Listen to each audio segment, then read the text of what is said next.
आज छत्रपति संभाजीनगर औरंगाबाद विभाग के आयुक्त कार्यालय को एक निवेदन दिया जा रहा है कि उस गैरान जमीन के उस जो ऑर्डर थी उसको जल्द से जल्द स्थगिति दी जाए, वरना भविष्य के अंदर वो बड़ा आंदोलन लेके यहाँ आएंगे। उनकी क्या मांग है और क्या डिमांड है, आइए जानते हैं निवेदन करता हूँ। आज विभागीय आयुक्त कार्यालय या ठिकाणी वंचित बहुजन आघाडी मार्फत निवेदन देण्यात येत आहे। निवेदनाचं स्वरूप म्हणजे दिनांक 12 जुलै 2025 रोजी पालकमंत्री तथा सामाजिक न्याय मंत्री संजय शिरसाट यांनी जिल्हा नियोजन बैठकीमध्ये आढावा घेतला। ज्या आढाव्यामध्ये त्यांनी माननीय सर्वोच्च न्यायालय यांच्या आदेशाचं पालन होत नाही आणि जिल्हाधिकारी यांना कठोर निर्देश दिले की जेवढे अतिक्रमणधारक शासकीय गायरान ह्या सर्व अतिक्रमणधारकांना कृती आराखडा तयार करून त्यांची घरे जी काही मालमत्ता असेल ती कितीही किमतीची असो ती निष्कासित करण्याचे आदेश यांनी दिलेले आहेत। यापूर्वी वंचित बहुजन आघाडीचे सर्वेसर्वा बाळासाहेब आंबेडकर यांनी मागच्या वर्षी पावसाळी अधिवेशनाच्या दरम्यान गायरानधारक अतिक्रमणधारक यांना त्यांच्या नावे घरे करण्यात यावी, जमीन करण्यात यावी यासाठी मोठे आंदोलन छेडले होते मुंबई या ठिकाणी आणि माननीय मुख्यमंत्री देवेंद्र फडणवीस यांनी त्यावेळी स्थगिती दिली होती। परंतु आता नुकतेच महानगरपालिकेच्या जागेमध्ये सुद्धा अतिक्रमण करण्यात आलं, अतिक्रमण कारवाई करण्यात आली आणि या कारवाईमध्ये गंगापूरचे आमदार ज्यांचा शहराशी काही संबंध नाही त्यांनी असं सांगितलं की ही कारवाई चुकीच्या पद्धतीने होती आहे।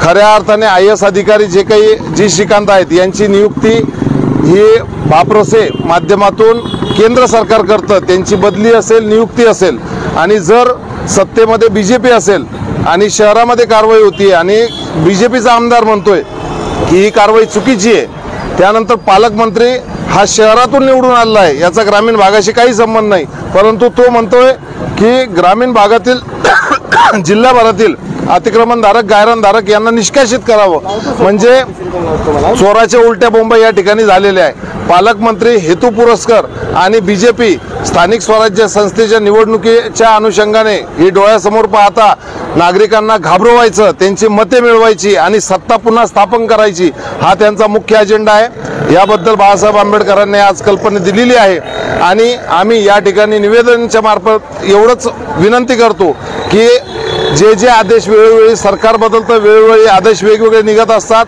काही आदेशामध्ये असं दिलेलं आहे की हे घरे किंवा त्यांच्या जमिनी त्यांच्या नावावर करण्यात यावे, त्यावेळी त्या लोकांनी शिक्षा भोगलेली आहे, दंड त्यांना झालेला आहे।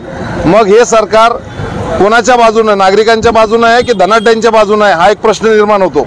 आम्ही वंचित बहुजन आघाडी मार्फत आज निवेदन देतोय, या निवेदनाची होळी सुद्धा करणार आहोत आणि भविष्यामध्ये जर या 8-15 दिवसामध्ये यांनी त्या केलेल्या आदेशाला स्थगिती दिली नाही तर याचं मोठ्या स्वरूपात आंदोलन छेडण्यात येईल हा आमचा इशारा आहे वंचित बहुजन आघाडी मार्फत। माझं नाव योगेश गुलाबराव बन, मी वंचित बहुजन आघाडी जिल्हाध्यक्ष औरंगाबाद पश्चिम। आज जो कलेक्टर साहब ने जो 17 तारीख को जो JR निकाला है उसमें जो सब एक बहुजन सब समाज जो है अभी जिसको जो गायरान धारक जो अतिक्रमण धारक बोल के उन्होंने जो JR निकाला है वो अतिक्रमण धारक को निकाल देंगे। लेकिन हमारी वंचित बहुजन आघाड़ी की तरफ से मांग है कि जहाँ अतिक्रमण जो गायरान जो दिए हुए, जिसने घर बनाए, जिसने खेती लिए, तो उनको वो काम कायम कर जाए, ये हमारी मांग है। जब तक ये मांग पूरी होती नहीं तब तक वंचित बहुजन आघाड़ी की तरफ से हम जोर से आंदोलन करने वाले हैं और अगर ये मांग पूरी नहीं हुई तो हम पालक मंत्री के घर पे उसके घर को घेरावा वहाँ पूरे ताकत से वहाँ आंदोलन करने वाले हैं। मिलिंद बोर्डे, जिला महासचिव।